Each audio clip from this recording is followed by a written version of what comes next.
So I'm back on the Nova and I'm taking care of little details here and there. And so one of the details that I never did get to do was the master cylinder. Pretty much I installed the master cylinder and I never did anything to it.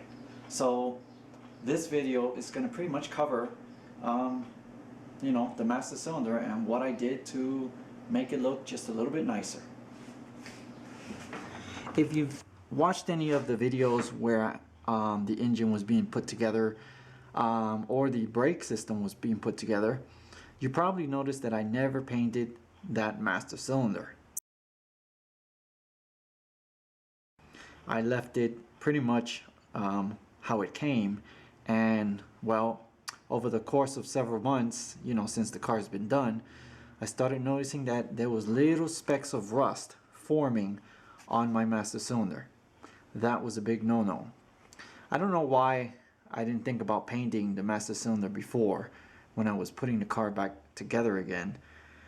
This is a brand new master cylinder, and I should have painted it when I had it on the bench, but for some reason I just didn't do it.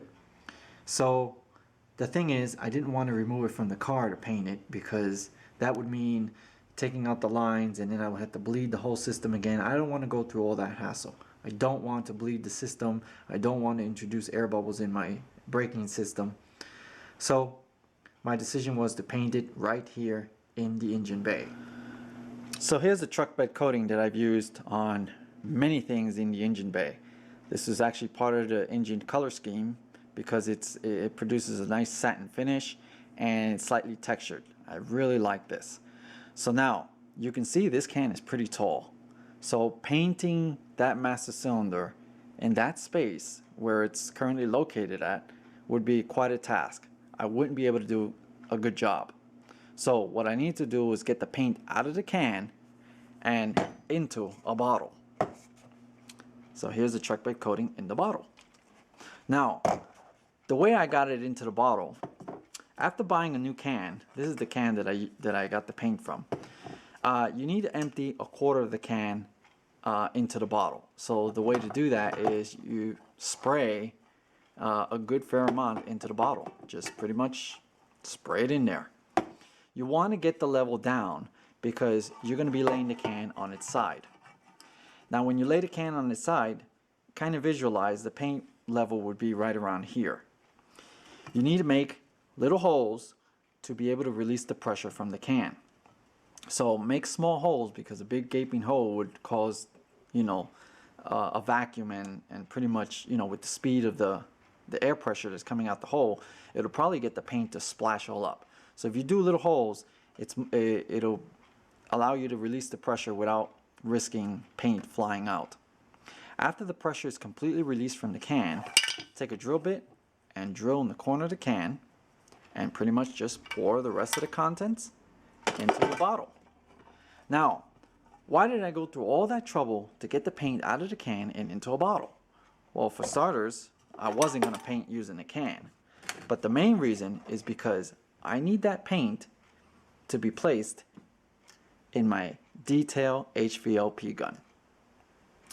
Now this is a 1.0 HVLP gun, and here's the gun that I used to paint the Nova. And this is a 1.4, and you can see the size difference between my little HVLP gun and my standard HVLP gun. Now this detail gun is small enough for me to get around the tight spaces in the engine bay. So you can pretty much see I can paint it. I can go on the bottom, I can go on the sides, pretty easy. And of course I can go from here to paint the backside of the master cylinder. Now the reason why I wanted to do it with the HVLP gun is because the HVLP gun allows me to do multiple changes to the pressure, the fan, the width of the fan, and the amount of fluid that comes out of the tip. Now here's an example. I did a couple test sprays to test my theory, and I'm going to show you why I thought the HVLP gun would do a great job. Here's the spray pattern from the can. Pretty much you can see it's pretty dark. There's a lot of overspray, and it's one big circle, one big blast of paint. The pressure that comes out of this can is constant. You have no control over it.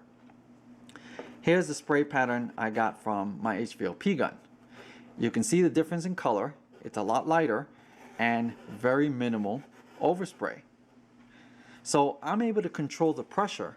So what I did was I just pretty much lowered the pressure until I was able to produce a nice small, light misting coming from the gun. Because this paint is like water, I mean, you can see it's like water. There's no problem spraying at a very low pressure. So that's why I wanted to use the HVLP gun to paint. Now, after you use the paint, you're not just subjected to just using the paint in an HVLP gun. I also use this paint to do touch-up. So you can stick a brush in there and do touch-up.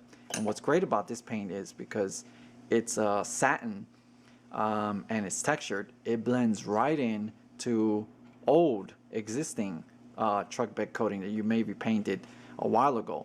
So I definitely use that for my touch-up. And in this bottle, it lasts a pretty long time. So that's pretty much how I remedied the situation in getting that master cylinder painted in the engine bay. So here's a good look at the master cylinder. So you can see I went all around. I also painted the nuts for the connections of the brake lines. You can see it came out really nice. I even went under the bottom. You can see. I mean, that HVLP gun did a great job at painting the master cylinder. And then, let's see. Yeah, you can see I painted that side as well. So it did an awesome job. So it was well worth it taking out the paint from the can and putting it in the HVLP gun. Now you can see that I have the chrome cap on there and it's nice and shiny. Now when I painted this master cylinder, I painted it without that chrome cap. I actually painted it with the old cap, the original cap that came with the master cylinder when I first purchased it. I wanted to keep the chrome nice and clean, and I didn't want to go through the hassle of masking, and well, since I had the old cap, I just placed it on there. So I just basically transferred the rubber gasket over to the old cap and placed the cap on top of the master cylinder without the bracing, and then just freely paint it away. Now that I got the cap off and I'm able to do some tests, some might ask, well, how does it stand up to brake fluid? Well, we all know the brake fluid eats paint. And well, what I ended up doing was pour brake fluid all over this cap, because the master cylinder has the same amount of coatings as this cap. So whatever happens to this cap is going to happen to that master cylinder if brake fluid hits it. So poured it on there, and well, as you can see, it just pretty much lifts off really easily. So it does not do a good job at protecting against brake fluid. So I'll just have to be careful. Now the other option, an option that I would have preferred, is to get the master cylinder in chrome. That would look a lot better in my engine bay.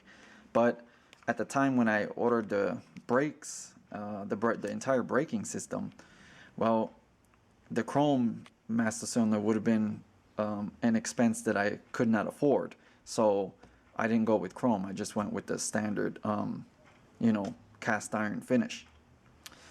So if I was to ever, decide to upgrade, I wouldn't worry about painting. I'll just get a chrome unit, and well, the chrome is gonna resist brake fluid, and it's always gonna look beautiful.